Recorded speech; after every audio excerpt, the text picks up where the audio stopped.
దురదృష్టవశాత్తు తెలంగాణ రాజకీయాలలో గత 2-3 సంవత్సరాలుగా కొంత అవాంఛనీయమైన సంఘటనలు జరుగుతూ ఉన్నాయి. ప్రత్యేకించి నాయకులపైన అర్థం లేని అసత్యమైన ఆరోపణలు, వ్యక్తిగతంగా వాళ్ళ క్యారెక్టర్లను అసాసినేట్ చేసే పద్ధతుల్లో దుర్మార్గమైన ప్రయత్నాలు చేస్తూ ఉన్నారు. ప్రత్యేకించి రేవంత్ రెడ్డి గారి నాయకత్వంలోనే ఇవి మొదలైంది. వాస్తవానికి తెలంగాణలో మా నాయకుడు కేటీఆర్ గారి పైన ఇష్టం వచ్చినట్టుగా నోరు బారేసుకొని మంత్రులే స్వయంగా ఇట్లాంటి తప్పు మాటల్ని మాట్లాడి వాళ్ళ కుటుంబాలలో వాళ్ళని ఇబ్బంది పెట్టే ప్రయత్నాలు చేశాను. కానీ వాళ్ళ తిరిగి వాళ్ళకే తగులుతుంది. అది చాలా విచిత్రంగా మంత్రులపైన, అధికారులపైన ఇటువంటి వార్తలు వస్తూ ఉన్నాయి. నిజమే, ఇవాళ మరి మంత్రులు, రాష్ట్రంలో ఉండే ఐఏఎస్ ఐపీఎస్ అధికారులు అందరు కలిస్తే కూడా తప్పు చేసిన వాళ్ళని పట్టుకోలేరా? ఎవరిని మోసం చేయడానికి డ్రామాలు ఆడుతున్నారు? ఎవరిని అమాయకులను చేయాలని డ్రామాలు ఆడుతున్నారు? ఎందుకు పట్టుకోరు దొంగల్ని? అవి చెప్పిన వాడెవడు, వాటి ప్రసారం చేస్తున్న వాడెవడు, రాస్తున్న వాడెవడు? ఎందుకు పట్టుకోలేరు? దీని వెనకాల ఉన్న పెద్దలు ఎవరు? మంత్రులు బయట మాట్లాడితేనేమో ముఖ్యమైన నాయకుడే చేయించిండేదని మాట్లాడుతున్నారు. మంత్రులు మీడియా ముందుకు వచ్చి ఒక డ్రామాలు చేస్తున్నారు. నిజమే, మరి నిన్న వెంకరెడ్డి గారు మాట్లాడుతుంటే చూసినాం. ఆయనకు ముందు నుంచి కూడా సోయి ఉండాల్సి ఉండే. ఐఏఎస్ ఐపీఎస్ అధికారులు కూడా మరి మా కేటీఆర్ గారి పైన కూడా ఇట్లాంటి ఇష్టం వచ్చినప్పుడు వార్తలు మాట్లాడినప్పుడు సరైన చర్యలు తీసుకోవాల్సి ఉండే. స్వయంగా గాంధీ భవన్ నుంచి లేదా ముఖ్యమంత్రి ఆఫీస్ నుంచి నడుస్తున్న కొన్ని గోస్ట్ ఛానల్స్ అంటారో, సైట్స్ అంటారో, వాటి ద్వారా ఇటువంటి దుర్మార్గమైన ప్రచారాలు వస్తూ ఉన్నాయి. ప్రతిపక్షంగా మా పైన వస్తూ ఉన్నాయి. ఇప్పుడు స్వయంగా సొంత పార్టీలోనే మొదలైనాయి. ఎందుకు డీజీపీ గారు, సిఎస్ గారు చర్యలు తీసుకోలేకపోతున్నారు ఇటువంటి చేస్తున్న వాళ్ళపైన? ఇద్దరు అనుకున్నాక కూడా ఆపుతున్నది ఎవరు? వీళ్ళకంటే పెద్ద శక్తి ఎవరు? మొత్తం రాష్ట్రంలో ఉన్న ఐఏఎస్ ఐపీఎస్ అధికారుల సంఘాలు నిజంగానే ఇటువంటి వాటిపైన ఉక్కుపాదం మోపి మేము సీరియస్గా పనిచేస్తామంటే వీళ్ళని ఆపేటోళ్ళు ఎవరు? వీళ్ళకంటే పెద్ద శక్తి ఏదైనా ఆపుతుంది అంటే తప్పకుండా వాళ్ళే దీనికి కారణం అనుకోవాలి.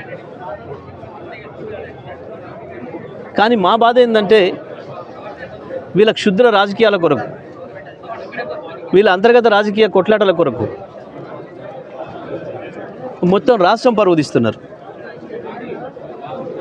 విలువలు లేకుండా చేస్తున్నారు. కేసీఆర్ గారు మా పార్టీ మొదటి నుంచి కూడా విలువలకు కట్టుబడి నడుస్తున్న పార్టీ. మీరు అందరూ కూడా తెలిసి రాష్ట్రంలో గత 25 సంవత్సరాల చరిత్రలో ఒక్కరోజు కూడా మేము వ్యక్తిగతంగా ఎవరిని పేరు పెట్టి విమర్శ చేయలే. కేసీఆర్ గారు ఎప్పుడు అటువంటి అనుమతించలే. కానీ లేనివి సృష్టించి తప్పుడు వార్తలను ఇష్టం వచ్చిన పద్ధతిలో ప్రచారం చేసి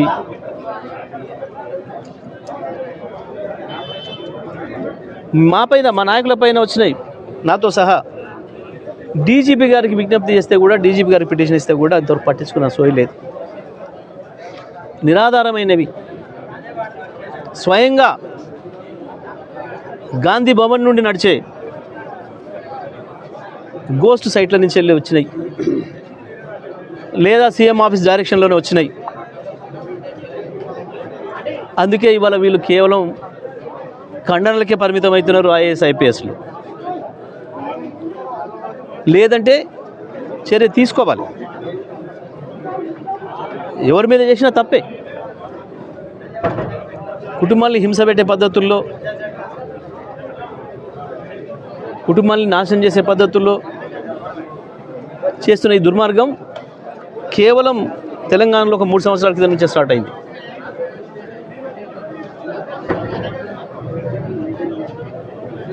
ఇవాళ చివరికి వాళ్ళకే తగులుతుంది.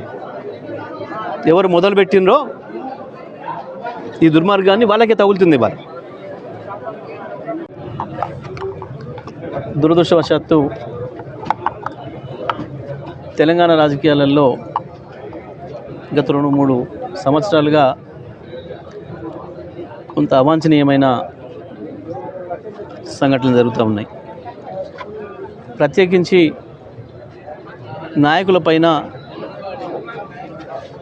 అర్థం లేని అసత్యమైన ఆరోపణలు, వ్యక్తిగతంగా వాళ్ళ క్యారెక్టర్ను అసాసినేట్ చేసే పద్ధతుల్లో దుర్మార్గమైన ప్రయత్నాలు చేస్తూ ఉన్నారు. ప్రత్యేకించి రేవంత్ రెడ్డి గారి నాయకత్వంలోనే ఇవి మొదలైంది. వాస్తవానికి తెలంగాణలో మా నాయకుడు కేటీఆర్ గారి పైన ఇష్టం వచ్చినట్టుగా నోరు బారేసుకొని మంత్రులే స్వయంగా ఇట్లాంటి తప్పు మాటల్ని మాట్లాడి వాళ్ళ కుటుంబాలలో వాళ్ళు ఇబ్బంది పెట్టే ప్రయత్నాలు చేశారు.